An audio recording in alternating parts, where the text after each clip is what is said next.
Mga kaparokya, ang pag-uusapan po natin ngayong araw ay patungkol nga po sa sitwasyon ng ABS-CBN ngayon. At alam nyo ba mga kaparokya na ang sitwasyon nga po ng ABS-CBN ay hindi po nalalayo sa naging sitwasyon ng 8 Bulaga noon. Yan po ang pag-uusapan natin ngayong araw. Pero bago natin talakayin yan mga kaparokya, magpapakilala po muna ako sa inyo. Ako nga po pala si Mervin, the man behind Kaparokya TV. At mga kaparokya, humiling ako sa inyo na pakisubscribe ang aking YouTube channel. Pakilike and share nyo na rin, ang sa gayon ay mas dumami pa po makapanood ng mga ina-upload po nating video. Maraming salamat po at sobrang na-appreciate ko po kayo mga kaparokya. So yun nga po mga kaparokya, good news po para sa mga followers at talagang avid fan ng mga programa ng ABS-CBN na napapanood po ngayon sa TV5 sapagkat nakatagpo na po sila ng panibagong bahay at yan nga po ay ang All TV na under po yan ng Advanced Media Broadcasting System Incorporation. So yun nga po mga kaparokya, alam naman po natin na naghiwalay na nga po ang TV5 at ABS-CBN sapagkat pinutol na nga po yung block time agreement ng TV5 at ng ABS-CBN dahil nga po sa pagkakautang ng huli sa nasabing TV network na pagmamayari naman po ni Manny V. Pangilinan. So nag-decide po ang TV5 to cut it off yung agreement na yon dahil nga po sa utang na nagkakalagang 1 billion. Well mga kaparokya, tulad ng sinabi po natin sa mga previous video natin with regard nga po sa issue between the two TV stations ay business is business. Kung hindi ka kumikita ay mas mabuti pang putulin na yung ugnayan pero sa maayos na pamamaraan. But anyway mga kaparokya, yun nga po, nagkaroon na nga po ng agreement ang AMBS or yung All TV at ang ABS-CBN na kung saan starting January 2 ay mapapanood na nga po yung mga programa ng ABS-CBN tulad ng Batang Quiapo, ASAP at kung ano-ano pa. So yung mga nabanggit po nating programa na napapanood ngayon sa TV5 ay mataas po ang ratings kaya malaking kawalan din naman po sa TV5 ang lisanin sila ng ABS-CBN. Nga lang mga kaparokya, hindi mo kailangang mag-take risk kung malaki naman ang pagkakautang sa'yo nung naka-block timer sa'yo. So para sa akin ay good decision na rin on the part of TV5 na putulin na rin ang agreement between the two TV network. At least kahit papano mga kaparokya ay meron naman pong masasandalan ang ABS-CBN at ito nga po ay ang All TV. Ang problema lang dito mga kaparokya na sinasabi nila yung ABS-CBN ay balik sa Channel 2. Tama naman po, ang All TV ay Channel 2 nga lang iba na po ang Channel 2 na kinagisnan ng nakararami noon dahil ibang-iba na po yung signal at ibang-iba na po yung coverage na nasasagap nito na kung ikukumpara mga kaparokya sa TV5 ay malayo na malayo ang pagitan nila dahil limited mga kaparokya. What I mean, kung limited ang nasasagap or coverage na naaabot ng TV5 ay mas malala pa po ang problema pagdating sa naaabot or sa nasasagap na signal ng All TV. Yan ang isa sa magiging problema mga kaparokya ng mga programa ng ABS-CBN na po pwedeng maging dahilan para humina ang mga ratings ng mga programa nito and of course mga kaparokya mabawasan yung kanilang advertisers at sponsors. Yan ang isa sa mga dahilan kung bakit mas mainam pa rin ang TV5 kesa sa All TV. But the good thing sa naging partways ng dalawang TV network, ito nga po yung ABS-CBN at TV5 ay nabayaran na daw po yung pagkakautang ng ABS-CBN sa nasabing TV network na TV5 na nagkakalagang 1 billion. Well, at least nabayaran na nito yung obligation nito sa nasabing TV station.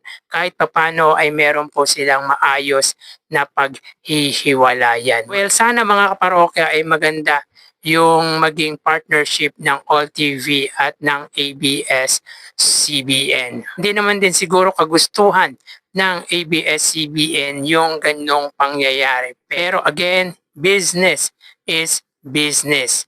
Kung malaki ang pagkakautang, ay mas mabuti nang putulin ang block time agreement. Dahil bakit mo pa ipagpapatuloy ang agreement ninyo kung hindi ka naman kumikita sa mga black timer na programa sa TV stations mo. Kaya yan ang isa sa mga naiintindihan natin kung bakit tama ang naging desisyon ng TV5 na makipaghiwalay sa ABS-CBN. So, tulad nga po ng sinabi natin mga kaparokya, yung sitwasyon niya po ng ABS-CBN ngayon ay di po nalalayo sa naging sitwasyon ng Eat Bulaga before. So noong late 80s, 1989 hanggang 1995, sa mga hindi po nakakaalam, ang Eat Bulaga nga po ay nasa ABS-CBN at lumipat po sila sa GMA Network noong 1995. Ang dahilan ng paglipat ng Eat Bulaga sa GMA ay dahil sa pagkakaalam ko ay inalis ang Eat Bulaga sa ABS-CBN dahil bubuo na nga daw po ng panibagong noontime show ang ABS-CBN at ito nga po ay yung Sanlinggo na po sila na kung saan ang host po dito ay yung isa sa mga trio or kilalang trio dito sa bansa na Apo Hiking Society. So yun nga po mga kaparokya ang dahilan kung bakit umalis ang Eat Bulaga sa ABS-CBN dahil nga po sa nagdesisyon niya po ang pamunuan ng ABS-CBN na gumawa ng sarili nilang noontime show. Well mga kaparokya, in that case, hindi naman po natin pwedeng sisihin ang ABS-CBN sapagkat nanunuluyan lamang po ang Eat Bulaga sa TV network na pagmamayari po ng mga Lopezes. Kaya kung ano man ang sitwasyon ng ABS-CBN ngayon ay hindi po yan nalalayo sa Eat Bulaga. Nga lang, ang maganda sa paghihiwalayan ng ABS-CBN at ng Eat Bulaga ay wala pong utang ang Tape Incorporated or yung noontime show ng Legendary Trio sa ABS-CBN, kundi gagawa lang talaga ng panibagong noontime show ang ABS-CBN. Isa sa mga nakikita siguro nito mga kaparokya ay yung malaking kita dahil nga po sa mga advertisers and sponsors na papasok sa programa mo. So, kikita talaga ang ABS-CBN.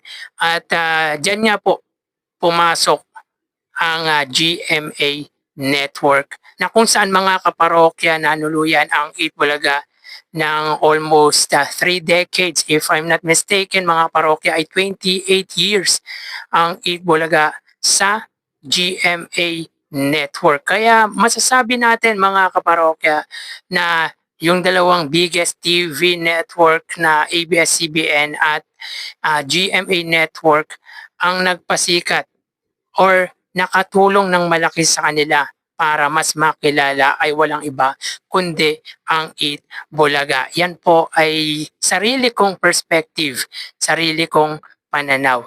Malaking tulong ang naiambag ng noontime show ng Iconic Trio sa dalawang biggest station.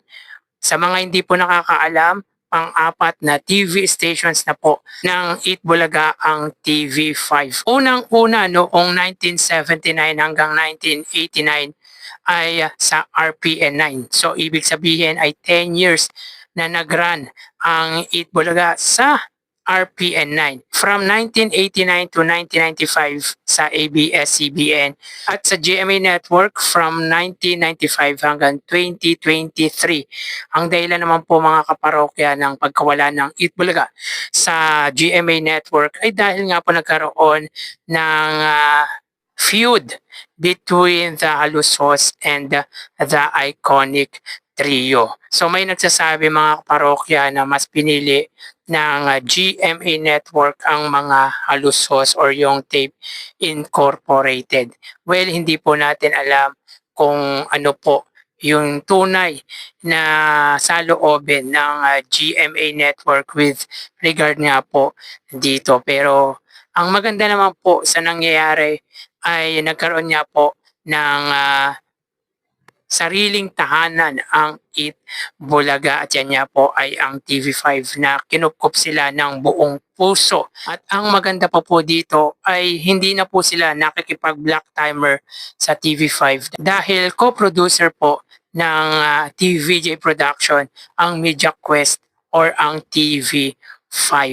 So ngayon po mga kaparokya, mas nakikilala nga po ang TV5 dahil sa tulong ng pananghaliang programa ng mga legit Dabarkads. So mag-comment dito yung agree na talagang mas nakikilala at sumisikat ngayon ang TV5 sa tulong ng Eat Bulaga at ng Iconic Trio. So yun nga po mga kaparokya, congratulations sa ABS-CBN sapagkat nagkaroon po sila or magkakaroon na nga po sila ng sarili po nilang tahanan at yan nga po ay ang All TV. So best of luck sa ABS-CBN, sa All TV and of course sa TV5. So hanggang dito na lang po tayo mga parokya. Magsiingat po tayo palagi. Thank you and God bless.